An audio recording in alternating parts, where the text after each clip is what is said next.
You will hear a woman calling a local museum about children's art and craft workshops. First, you have some time to look at questions 1 to 5.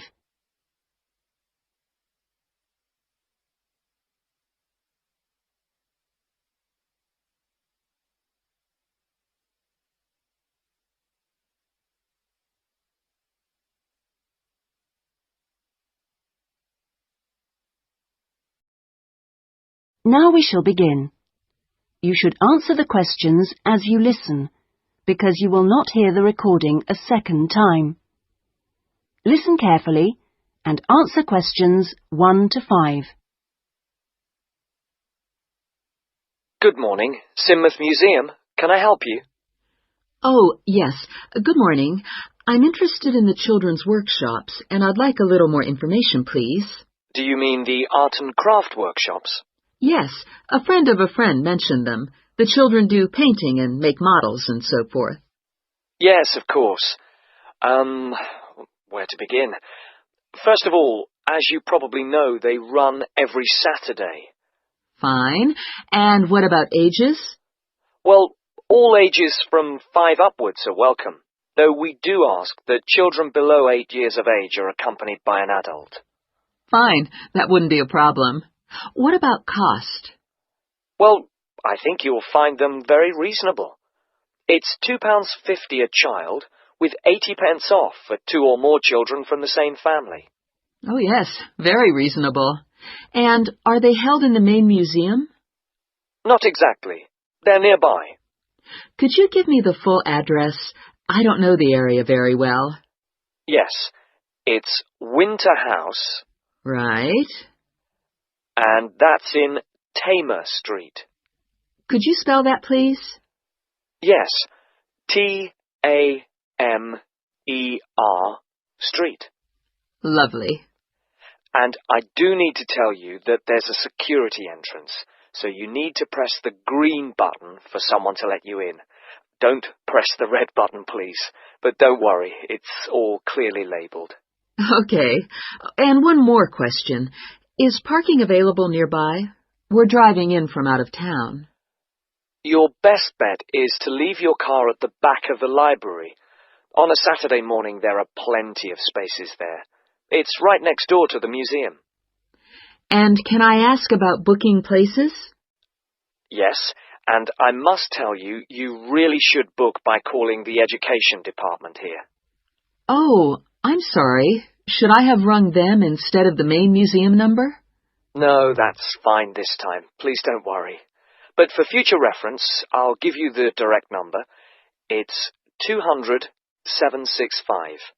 Great. I've got that. Before you hear the rest of the conversation, you have some time to look at questions 6 to 10.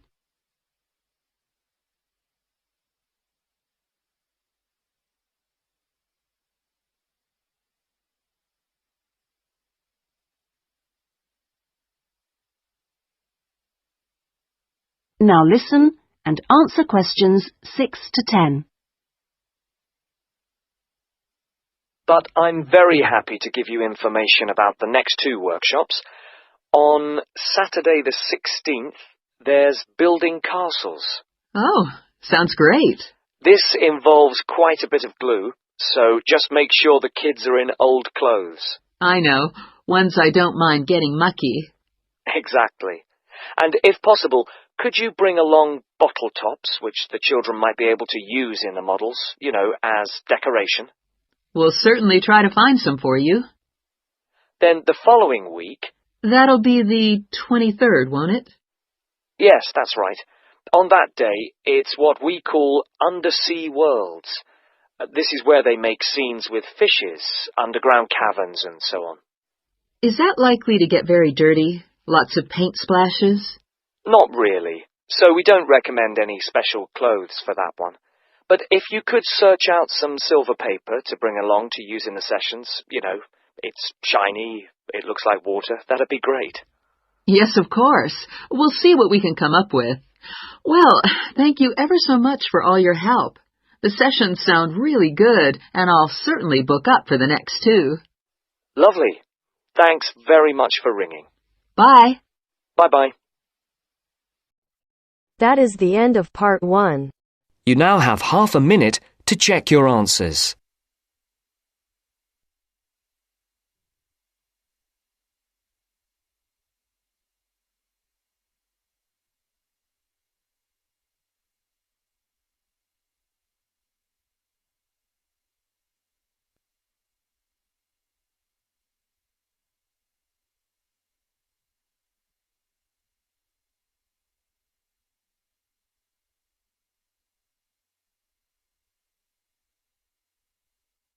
Now turns to part 2. Part 2.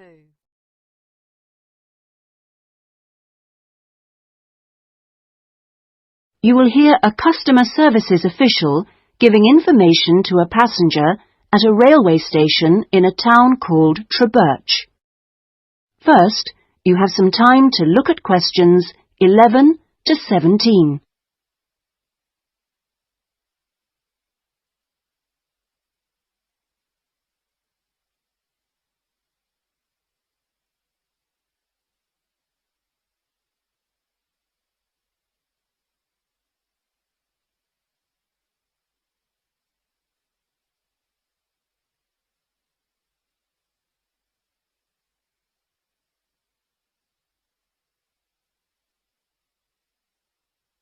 Now listen carefully and answer questions 11 to 17.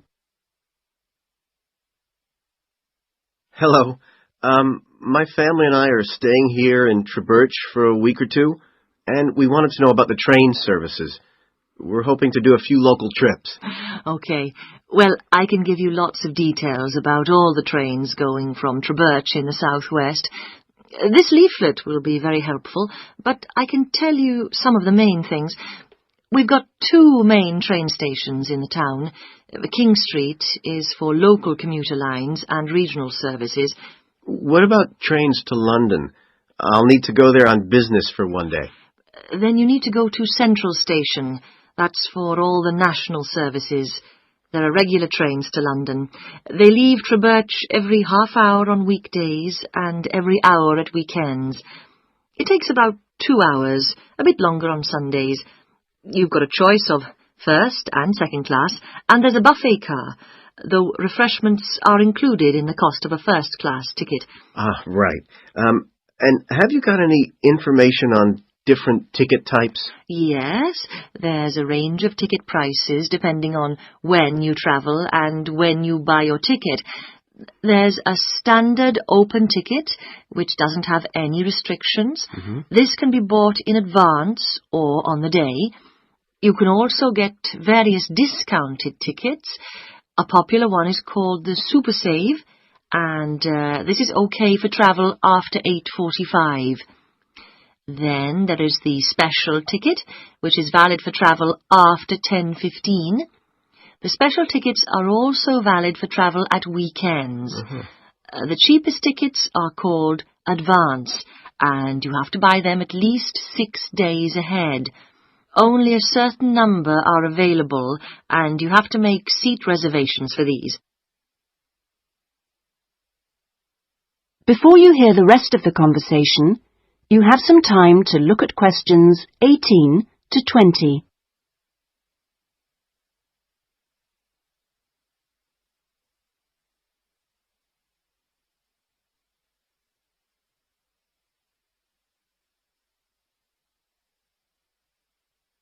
Now listen and answer questions 18 to 20. Thanks. And are there lots of places to go to around here? Oh, yes. You can enjoy many days out. There's the Merthyr Mining Museum, which is only half an hour from Trebirch by train. Your children will find it just as fascinating as any theme park, and they can ride in the original miners' lifts and on the coal trains. There are special excursion tickets which include entrance fees. Mainline trains also offer direct services to Bristol, where you can visit the docks or spend a great day out with the children in the zoo, which is set in the parkland that used to surround the old castle. Special family away day fares are available for this service now during the school holidays.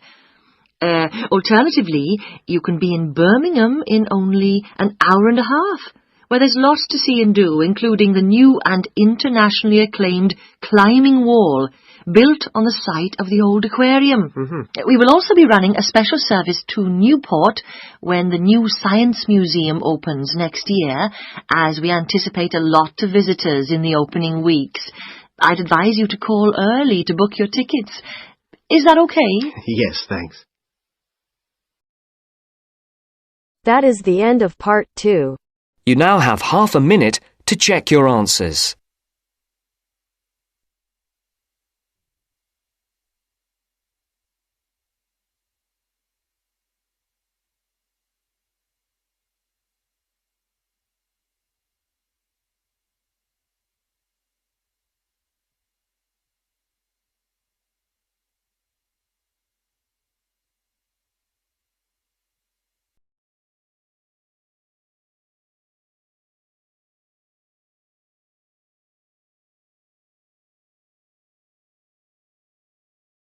Now turns to part 3.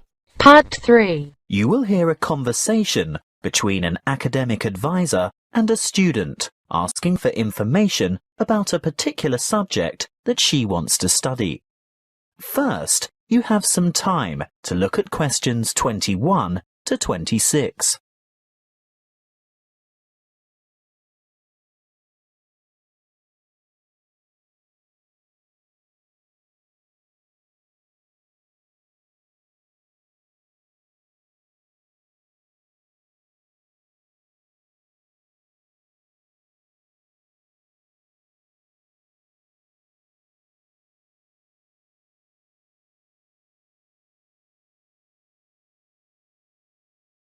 Listen carefully and answer questions 21 to 26.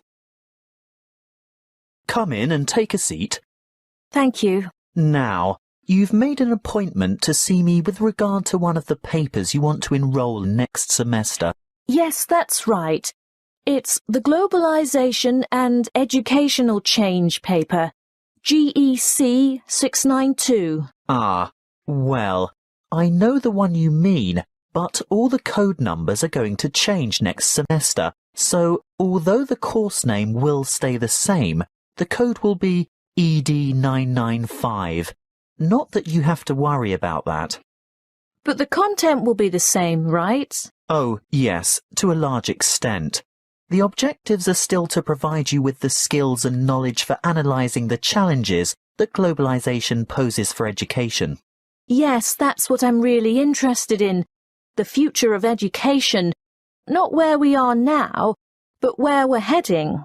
Well, you'll most likely enjoy the course because it'll give you the opportunity not just to explore, but also to document the advancement of new educational developments. And there'll be quite a lot of analysis involved. Yes, obviously. But once you've examined how education has been affected by cultural values and socio-economic structures, you'll go on to debate the pros and cons of the restructuring of public education in view of rapid globalization. I see, but when you say public education, do you mean worldwide? No. That would be far too large an undertaking for just one paper. You'd probably choose to work with the education system within your own state or country. Sounds interesting, but isn't it a bit restrictive? Not at all. From there, you'd move on to explore the impact of internationalization on curriculum diversity in both developing and developed countries. Have you had a chance to look at the assessment criteria yet? Actually, I have. And it makes me a bit nervous just thinking about it. Why's that? Well, I see that the first assignment starts with an illustrated PowerPoint presentation to the rest of the class. I've never done one before. No need to worry. You can get help with that. Anyway, this presentation isn't graded. It's what we call a formative assessment. The feedback you get will help you to finalise the written review. That's a review of those academic articles in the first part of the reading list, right? Yes, but you only have to choose 5 of them. That first assignment is worth 30%. And the second assignment? There are 2 parts to that also, and both are graded. 20 marks will go towards your participation in a seminar, and then there's a 5,000-word essay, which will be graded out of 50. Thanks. Before you hear the rest of the conversation, you have some time to look at questions 27 to 30.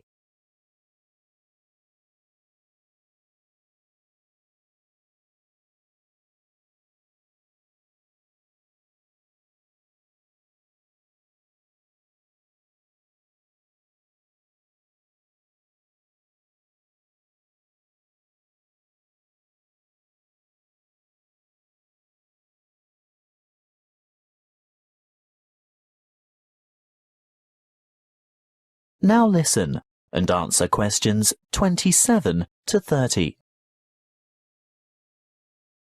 Is there anything else I can help you with? Yes. The reading list is quite long. Where do you think I should start? Well, I'd suggest you leave the articles until the semester is underway, but a good preparation would be to look at some of the major texts. These ones here. In any particular order? You could start with this one by Tower, here at the bottom of the page. Sorry, who? Tower. Tower. 2007. Comparative Education. That should give you a good basis. Then move on to Eliot. Educational Issues of the New Millennium. But be sure to get the 2008 edition, not the original 1998 edition, because so much has changed since 1998. The new edition has extensive revisions and a lot of new material. OK, so that's Tower first, then Eliot. I think I could handle a couple more over the summer break. Well, in that case, look for Brown's Education and Globalization, published in 2009. Actually, there are quite a few books by Brown, but I'd start with that one and leave his others till much later. And I'd also really recommend this one here, Globalization and Knowledge Policy by York, published quite recently in fact, 2010. The end of part 3. You now have half a minute to check your answers.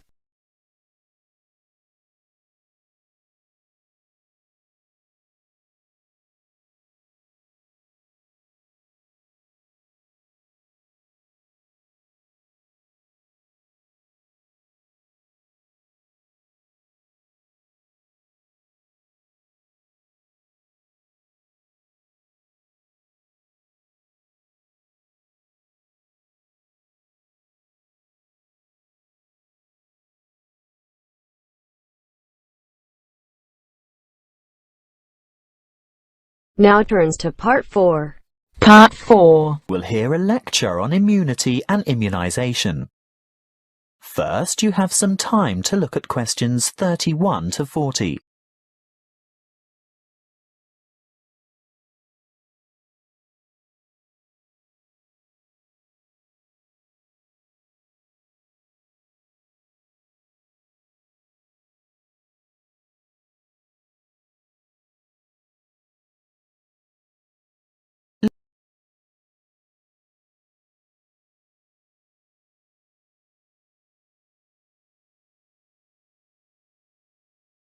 Listen carefully and answer questions 31 to 40.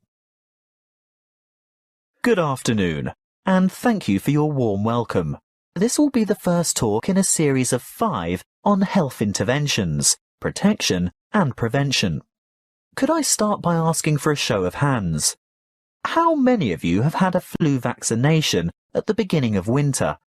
I thought so. You young ones always think you're indestructible. Well, as you are no doubt aware, disease-spreading germs or pathogens are everywhere. On a daily basis, the human body has to ward off attacks by various harmful bacteria and viruses. A healthy body has a good defense system against many of these germs, but the defense only operates well against microorganisms that it has already encountered, in which case it is said to be immune. There are two ways in which humans acquire natural immunity. Actively, when a person has first suffered and then recovered from an illness, and passively, when ready-made protection is transferred into the body, for example, from the maternal blood via the umbilical cord to an unborn child, or through breast milk. Now, artificially acquired immunity can help the body to fight disease, so we can use active immunization as a preventative measure. This is when a person is vaccinated against an illness by injection or oral ingestion of a tiny amount of weakened or inactive germs, not enough to actually cause him or her to contract the illness, but sufficient for the body's defense system to recognize and respond to the threat by forming antibodies. Intervention using passive immunization, on the other hand, is a method of curing an illness after it is too late for prevention. It is less effective than active immunization and takes longer to work. It is used when the body has already been invaded by bacteria and the person is ill. In this case, there is no time for the body to make antibodies of its own, so proteins, usually taken from the blood of animals, are injected to equip the patient with the essential antibodies to combat the particular illness. Let's have a quick look at a bit of history. The discovery of vaccination to boost the body's immune system by making it sensitive to particular disease-causing bacteria was made by an 18th century English doctor called Edward Jenner. He noticed that survivors of smallpox, a common but extremely dangerous disease, never contracted the disease a second time. In other words, they were immune. He studied a similar disease in cows called cowpox and realized that people in contact with the infected cows became ill with symptoms resembling smallpox. However, this disease was quite mild by comparison, and those who contracted cowpox were then immune to smallpox. He conducted an experiment by injecting a child with a small amount of pus taken from a cowpox pustule. The child subsequently became ill, but soon recovered. Later, he injected the child with pus from a smallpox pustule, and the child did not get sick. He had developed immunity to the more dangerous disease. The antibodies produced to fight the cowpox bacteria had been able to fight off the smallpox bacteria. What are antibodies? Well, antibodies are made by white blood cells called B lymphocytes, and this is done in response to the presence of antigens, or other bacterial toxins, which have been released by the microorganisms, what we commonly refer to as germs, that have invaded the body. These Y-shaped antibodies, or you can think of them as antitoxins, may stop the toxins or repair the damage they have done by what is known as the antigen-antibody reaction, which takes place within the plasma of the blood. A correct antibody, for that disease, clings to a particular antigen in order to render it harmless. Large numbers of these pairs clump together to form a bigger unit. This is called agglutination and is able to be seen by the naked eye, which is very helpful for doctors and other specialists to determine which illnesses a patient is immune to. Inoculation or active vaccination can protect people from serious diseases.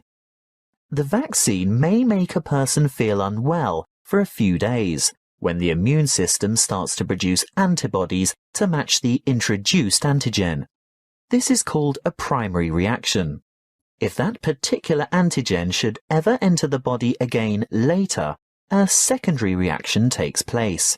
The body is then able to produce large numbers of corresponding antibodies within a short time, so the invading antigens are quickly wiped out, without the person suffering any harm from the disease. That is the end of part 4. You now have half a minute to check your answers.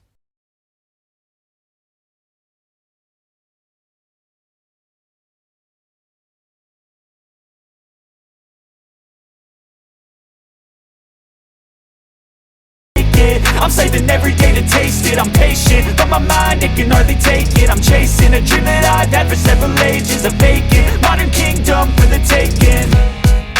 Now that I've been put through, I never got anyone's help. I had to do it all myself. I don't ever slow up, no I don't take sh*t.